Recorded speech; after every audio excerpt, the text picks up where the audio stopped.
Olá, seja bem-vindo a mais um Farol Global, transmitido diretamente aqui dos Estados Unidos, onde falamos sobre o mercado internacional, né? Hoje nós tivemos um dia bastante negativo, sangue escorrendo aí nas bolsas americanas, o S&P fechando perto da mínima do dia com 2,6% de queda, né?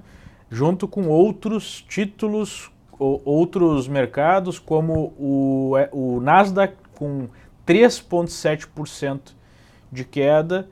Enquanto isso, na contramão, nós temos os treasuries mais longos, aqui por TLT, né, representados, apresentando 0,77% de alta, né?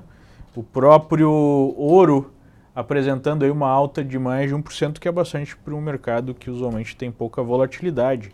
Emergentes apresentando uma queda mais intensa, 3,2% de queda no EM, o ETF de emergentes.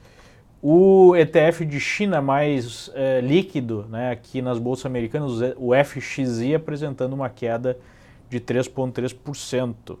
Obviamente que isso influenciou o mercado brasileiro, que fechou com 3,6% de queda. Inclusive, no gráfico do ETF, apresentando a perda de um suporte na faixa aí dos 39 dólares e 25 centavos, né, produzidos, esse movimento produzido tanto pela queda na bolsa, no Ibovespa, né, nominal, e alta no dólar. O dólar, inclusive, fechando com uma alta menor do que a esperada, né, pelo momento mais agudo aí no mercado global.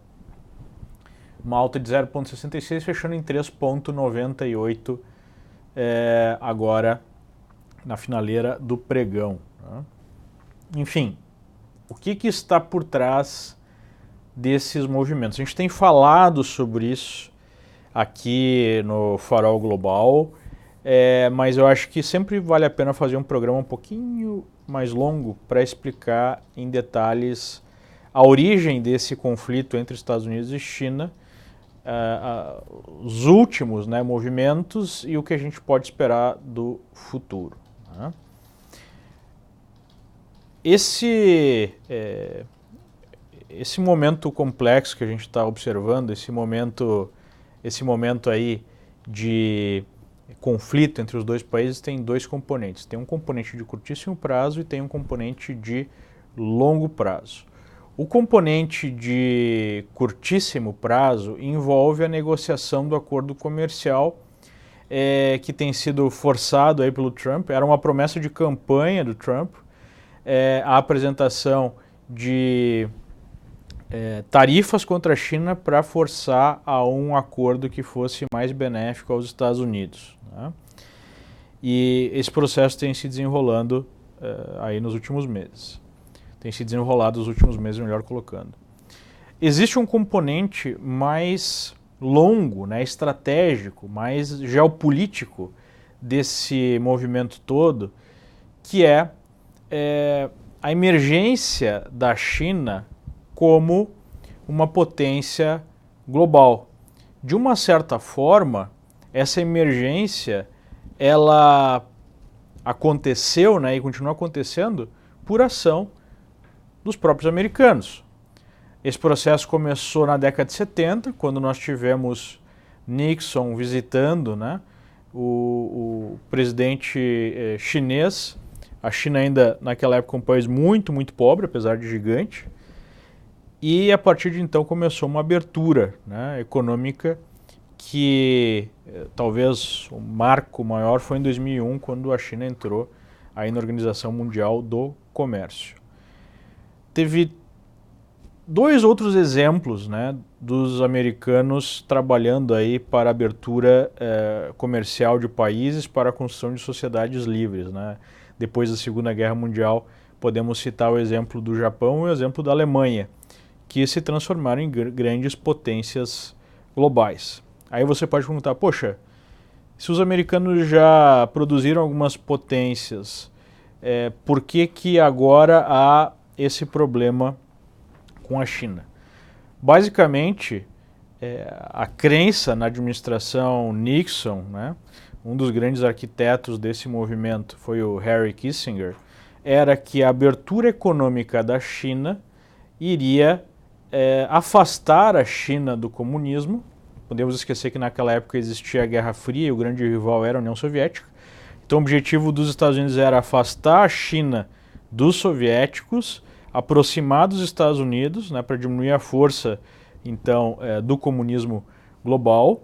E a grande crença era que com a abertura econômica, com o sucesso econômico do país, haveria também a distensão política, ou seja, a China politicamente deixaria com o tempo de ser uma ditadura comunista, né?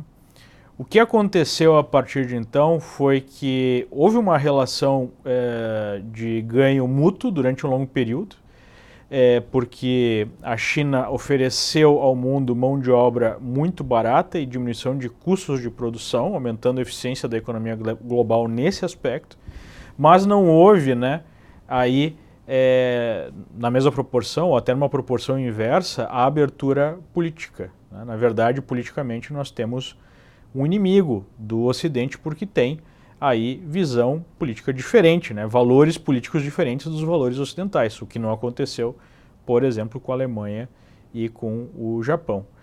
Chegando a um ponto que agora há uma ameaça real, né, à dominância americana no mundo. Você pode ter uma série de críticas em relação à dominância americana do mundo, do ponto de vista, né, de imperialismo, né, de assumir uma posição aí de mandar em outros países, guiar outros países.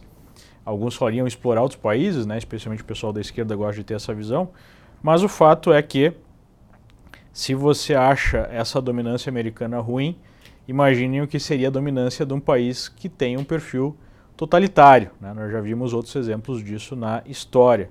Em relação a esses outros exemplos, os Estados Unidos é um império bonzinho, vamos colocar assim, né? Então, agora há uma ameaça real, né, de tomada de poder pelos chineses e, do ponto de vista estratégico, do ponto de vista de longo prazo, os americanos adotam uma postura de conflito, como não poderia deixar de ser, né? Até por conta desse desalinhamento em termos de valores.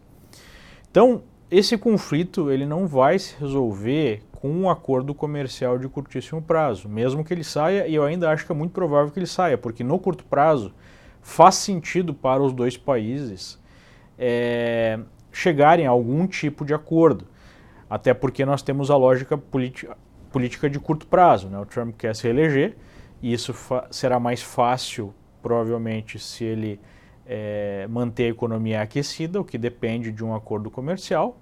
Ele quer chegar ao meio tempo, né? Ele quer um acordo que garanta a manutenção do crescimento econômico, mas que ele possa utilizar na campanha para dizer, olha, eu estou combatendo aqui o inimigo e trazendo postos de trabalho de volta para os Estados Unidos. Obviamente que na China também há essa necessidade, porque a China alavancou a sua economia de forma muito agressiva depois da crise de 2008 para segurar as pontas, né?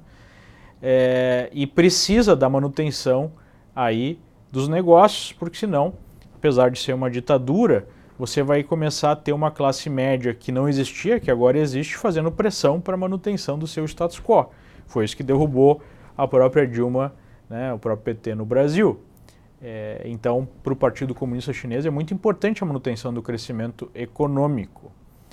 Mas há aí um jogo, né? O Trump quer alguma coisa que ele possa utilizar de fato como um avanço na relação Estados Unidos-China para os seus eleitores, né? E a China, obviamente, não quer perder aí as vantagens que garantiram esse crescimento astronômico das últimas décadas, a saber, né, uma estratégia sistemática de roubo de tecnologia, de não respeito a direitos autorais, de não adequação de regras internacionais em relação a como você precisa pagar os trabalhadores, né?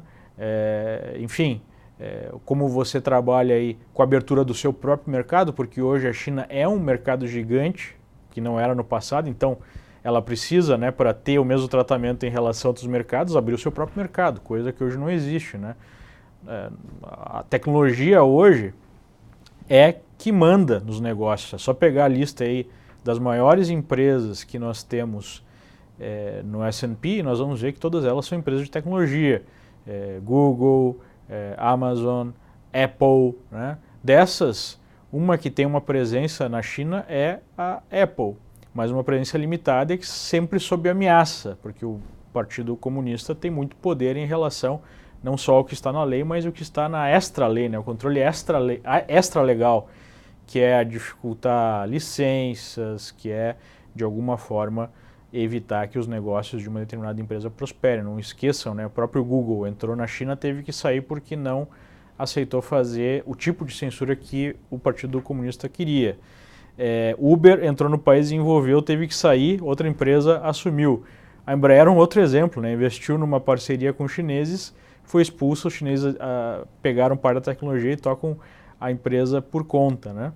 Então, o cálculo político de Trump é até onde eu posso apertar para fazer o acordo que eu quero, e se não tiver acordo, como é que eu posso usar isso também politicamente? Sem contar, né, a estratégia de longo prazo do país, que não envolve tanto a presidência. Sempre tem ali, né, uma estratégia de Estado de longo prazo. Obviamente que o Trump acelerou esse processo e tomou mais risco político para defender aí os interesses americanos no longo prazo, mesmo com o risco de alguma situação pior no curto prazo, né? Então esse é o jogo que nós estamos vendo. Por isso que eu ainda acho que faz muito sentido um acordo de curto prazo e a manutenção de um conflito de longo prazo, né? A narrativa do que exatamente aconteceu nessa última rodada de conversas é muito difícil de saber, porque aí é uma guerra de informações, obviamente. Mas, aparentemente, nós estávamos numa situação onde havia a reta final já por um acordo, pelo menos essa é a versão aqui da imprensa especializada americana, e os chineses deram para trás em alguns pontos, especialmente os pontos de controle, né, de como você vai punir caso não sejam cumpridos os acordos, e isso levou a China a não aceitar alguns pontos que já havia aceitado e o Trump fazer esse movimento mais agressivo de impor tarifas. Os chineses voltaram para a mesa de negociação, mas não aceitaram retomar esses assuntos que eles consideravam, né, indiscutíveis, e aí se chegou a um impasse. E agora está sendo sinalizado que nós teríamos a retomada das conversas apenas no próximo encontro do G20, no início de junho, né, daqui a algumas semanas. O problema é o seguinte: se nós olharmos o S&P,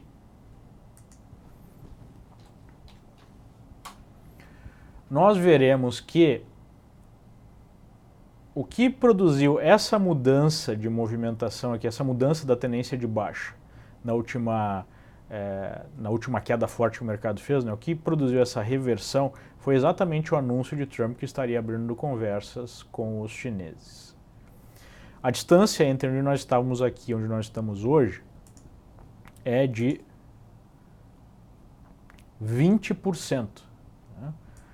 Ou seja, se esse é um ponto, né, uma variável super importante para identificar riscos de curtíssimo prazo para a economia global, e a gente sabe que o mercado vive de expectativas não de longo prazo, mas usualmente de curto prazo, ainda há um diferencial de 20% em relação a onde o mercado se encontrava com a preocupação de uma escalada muito grande da guerra comercial, né?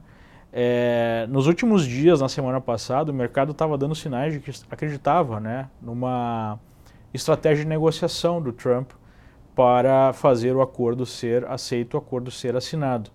E no final de semana, quando ficou claro, né, que isso não aconteceria, os chineses voltaram a colocar tarifas também em 60 bilhões de produtos americanos, ficou claro que não, né, que não era só uma estratégia ali de fechamento, mas sim algo mais sério. Então o mercado simplesmente fez aí a precificação desse aumento de risco na segunda-feira, né, um banho de água fria em relação aos 2 ou 3 pregões anteriores da semana passada, onde havia um mergulho para queda e fechamento sempre na máxima, né, deixando sombras inferiores. Hoje não, fechamento na mínima, um certo sell-off até de quem acreditava naquele, 'naquele fechamento no final de semana. fechamento no final de semana. Né? Como as próprias autoridades, pode mudar a qualquer momento, mas as próprias autoridades colocam que as conversas só podem ser retomadas quando o próprio Trump e o Xi Jinping, né, o líder chinês, se encontrarem aí só em junho, nós devemos ter a manutenção de um processo aí de incerteza, o que pode pesar nos mercados, né, o que deve pesar nos mercados. E ainda, né, sigo observando aí, fazendo uma análise rápida aí de teoria dos jogos, que o mais provável seria um desdobramento de assinatura de acordo que aliviaria a situação no curto prazo. Mas há a possibilidade de isso não acontecer, por uma série de motivos, como eu expliquei no começo do vídeo. Se isso não acontecer, nós podemos ter o trigger para uma correção a partir de agora nos mercados. Coisa que se está esperando há muito tempo, já que nós temos mais de 10 anos de um mercado de expansão. E isso pode ser muito importante para o Brasil, porque o Brasil está exatamente numa situação de colapso das contas públicas. A gente tem um homebody só nesse ano de 250 bilhões, além do rombo previsto inicialmente, o que coloca ainda mais pressão e mais importância para algum tipo de aprovação de reforma da Previdência e de outros movimentos para garantir uma consistência maior para a economia brasileira, ou pelo menos se preparar para o inverno que pode estar chegando aí para a economia global. A gente só não quebrou no Brasil de fato porque a situação econômica global ainda está muito positiva. Além disso, mesmo que saia um acordo e nós tenhamos aí algum respiro, algum otimismo de curto prazo, nós sabemos que todas as condições para uma virada de mercado já estão presentes, uma virada de prazo maior. Desemprego em mínima histórica aqui nos Estados Unidos, mercados ainda muito alavancados, inversão de taxa de juros, pelo timing do ciclo e por uma série de pequenos sinais. A gente sabe que no longo prazo a gente está mais para o final do ciclo do que início de um ciclo. Então, com falha, com colapso de fato das negociações, nós podemos ter uma aceleração para esse processo de correção. Se de fato sair a negociação, como eu espero que saia, a chance diminuiu, mas eu espero que saia, a gente pode ter mais um movimento de otimismo para em algum momento uma correção mais forte, ok? Para vocês terem uma ideia, só para dar um dado, as empresas chinesas precisam de 72 anos de cash flow em média para pagar o seu endividamento. Não tem nada parecido no mundo. Por exemplo, as empresas brasileiras precisam de 13. Então a China está extremamente alavancada, com ou sem acordo. Como vai se resolver essa situação chinesa vai definir o que vai acontecer com a economia global. E na cereja de bolo a gente tem toda essa questão geopolítica de longuíssimo prazo e um conflito entre duas potências. Ok? Era isso que eu queria falar para vocês, queria dar um perfil mais de longo prazo aí dessa situação. Muito obrigado pela atenção e até a próxima. Tchau, tchau.